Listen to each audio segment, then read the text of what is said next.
Okay, so we're gonna make the bison logo. And first I'll start off with middle mouse button clicking, going into the front view. And let me delete this cube. And let me import my image. So I'm gonna go to no wait. Options, configure, back, the three dots, my downloads. I think this is the bison I made. Cool. If I want to increase the transparency, if it's getting too crazy, that's cool.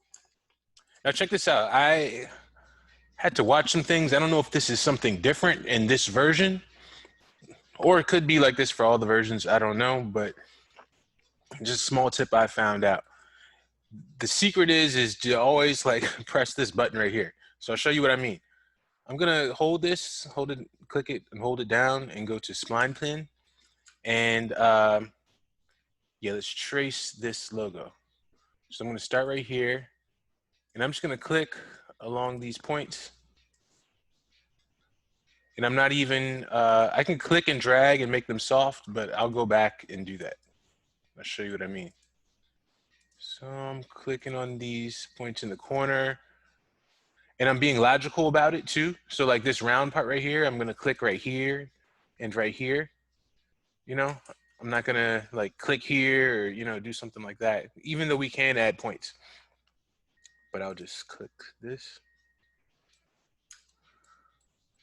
A middle mouse button panning. So you can maneuver around pretty easily.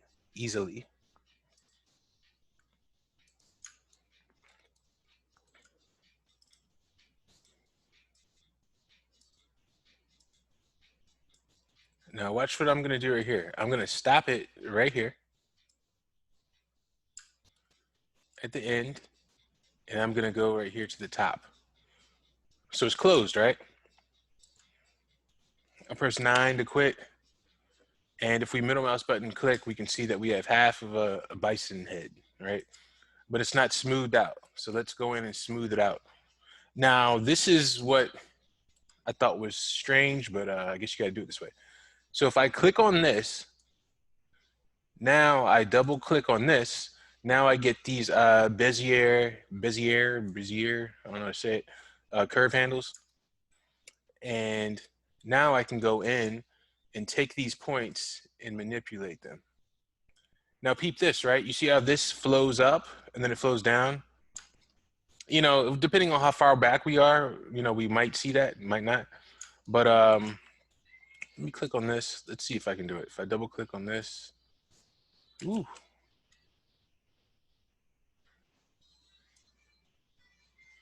Like, could I raise it here?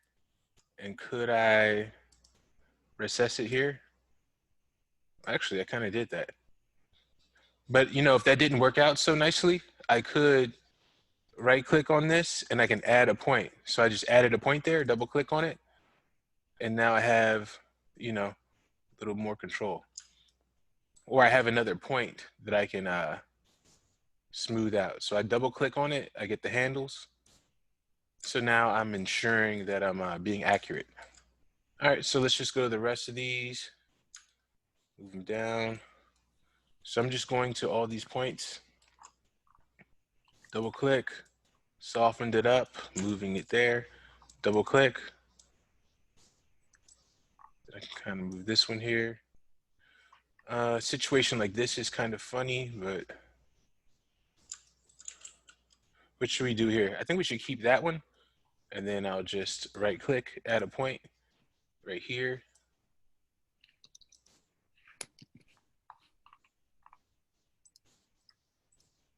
Yeah, this is funny right here. I think this is just a matter of adding points. And then let's say I have something strange like this one right here, and I'm like, I don't like the way it looks. Or this one, let's say. Actually, don't like the way it looks. So I can disconnect the point. Oh, wait, no. That's not what I want. I meant to say remove point. But I think we can just click on delete. Ooh. mean to do that. So I can click on this and then I can do a delete point.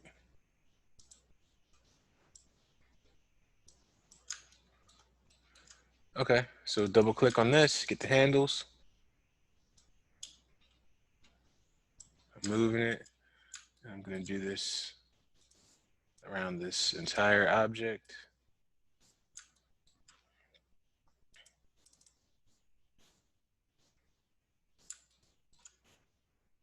Right click, add a point. That's an ugly curve right there, but I'm not gonna like sweat it. I think y'all get what I mean.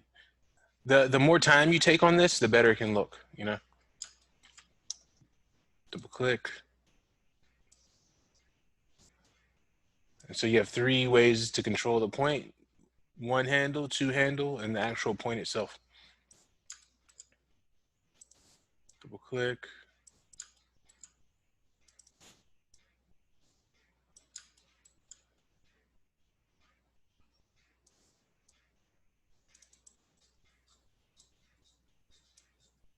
Double click, yeah.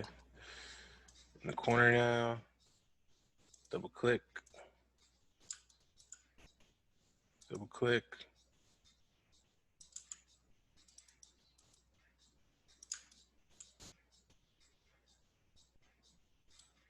Add point. Almost done here. And we don't have to do this around the whole thing, and I'll show you why. Grab this handle. And the more you mess with this, like the more you'll get used to it and you'll understand like where the handles go.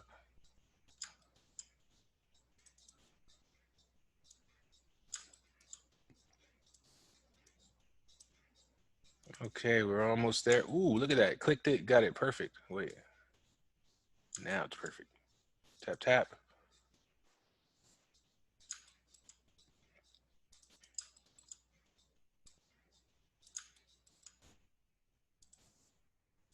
Okay, this. Almost there, y'all.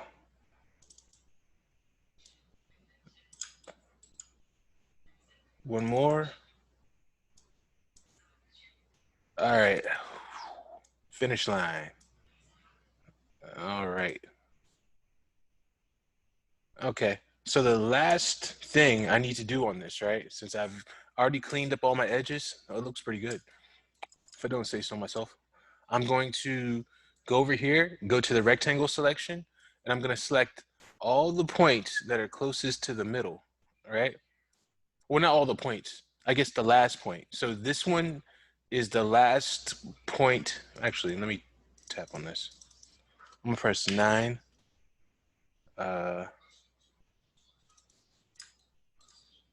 Oh no, see what happened? I tried to click on it to get that function back, right? Where I was clicking and moving, but I don't get it just by clicking on the points. I have to click on this, then I can get it. And that's the secret to this. You have to click on that. Then you get the functionality. I just didn't like the curve to it, I guess.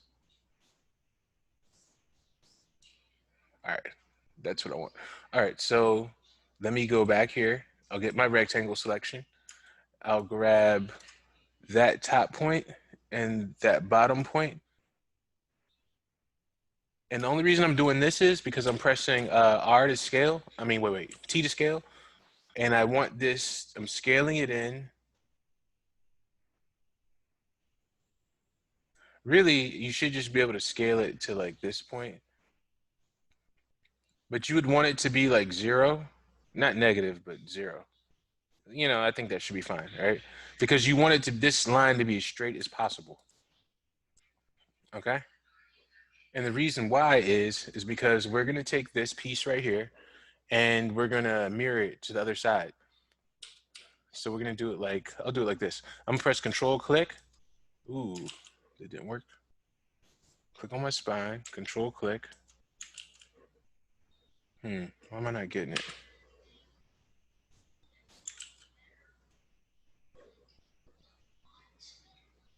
What's the reason? Am I bugging?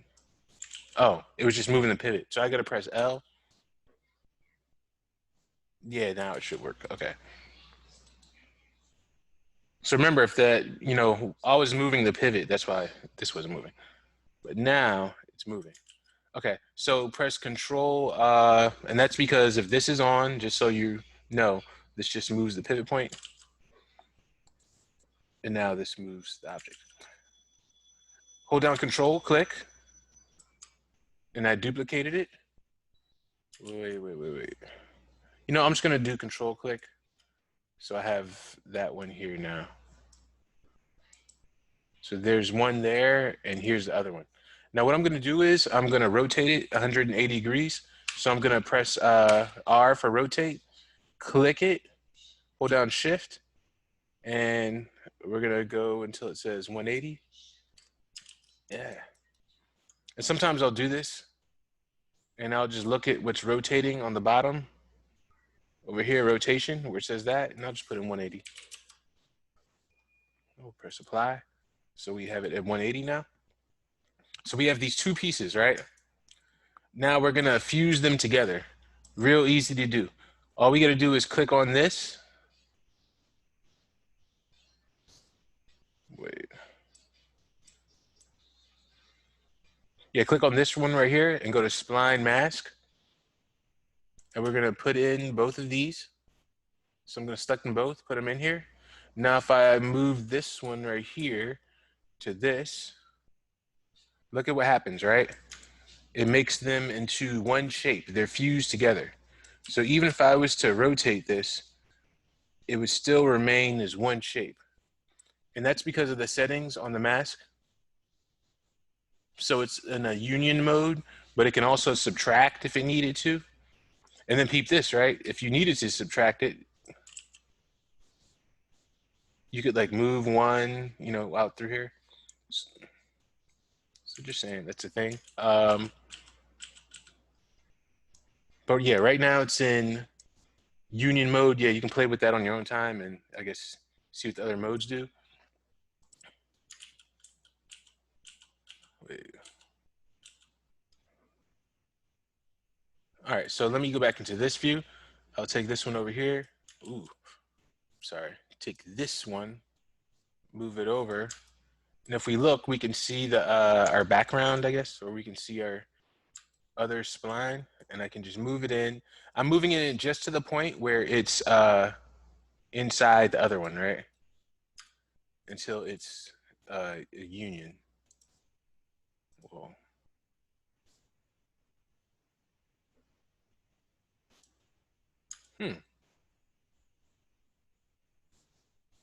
I was doing all that now. It's still a union?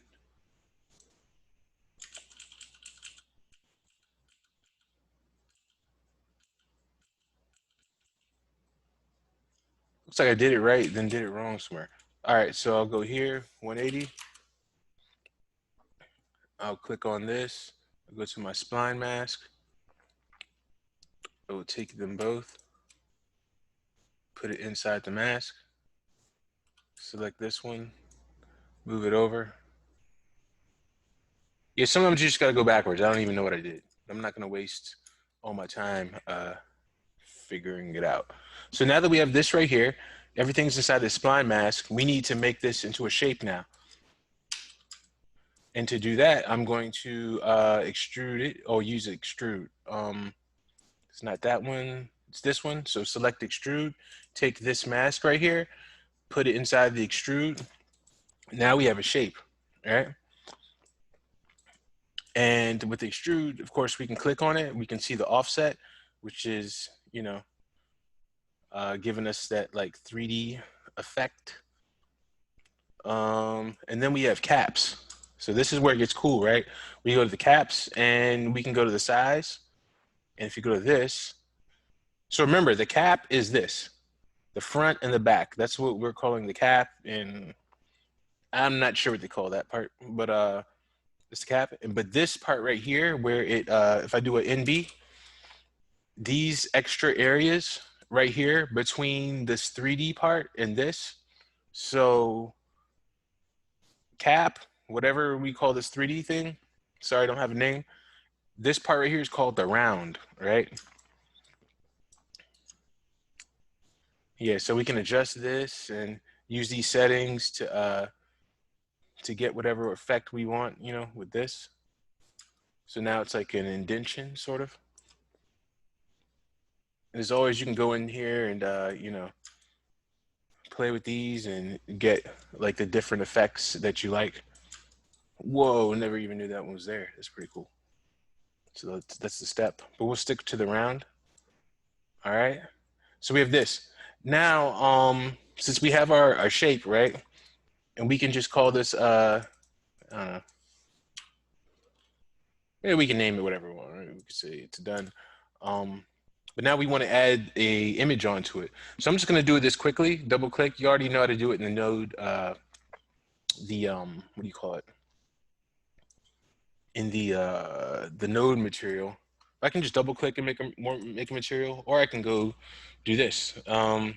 Materials. Let's just do new PBR, right? Physically based. That's what PBR means. And I'll just double click on this. And this one's different than the other one. If you just double click and click on this material, you see the color is what we use. For PBR,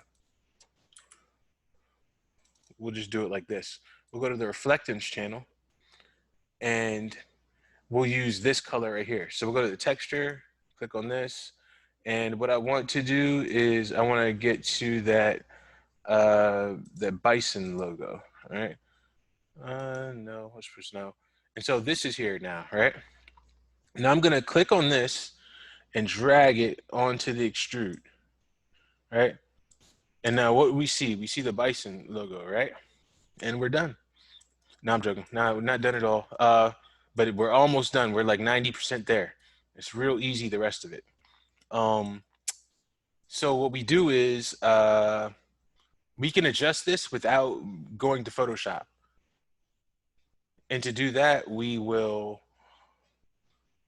do this. We'll click on this material and we'll go here to the UVW mapping because it's using just a regular UV map, you know, that's automatically created, which isn't really anything. And we'll go to cubic, right? And now we see this. So we have a bunch of bison heads. Now we want to adjust this and check out how easy this is. We're going to click on this right here, this texture, and now it's going to give us this box. Now, if I move this box, the texture moves along with it. All right. So if I'm moving the texture, you know what else I can do? I can rotate the texture. All right. Whoa, I'm really rotating it. Now, if I can rotate it, that means I can scale it. So now I can go like this. Scale this thing.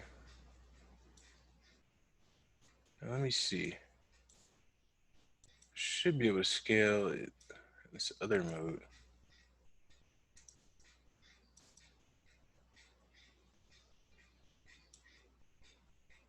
Hmm.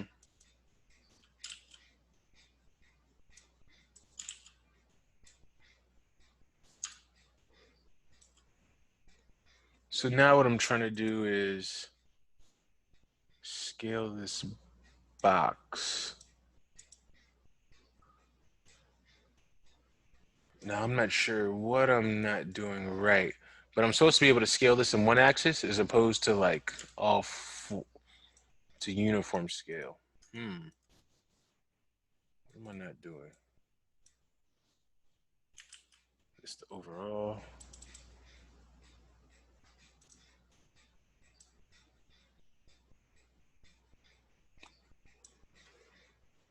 Hmm.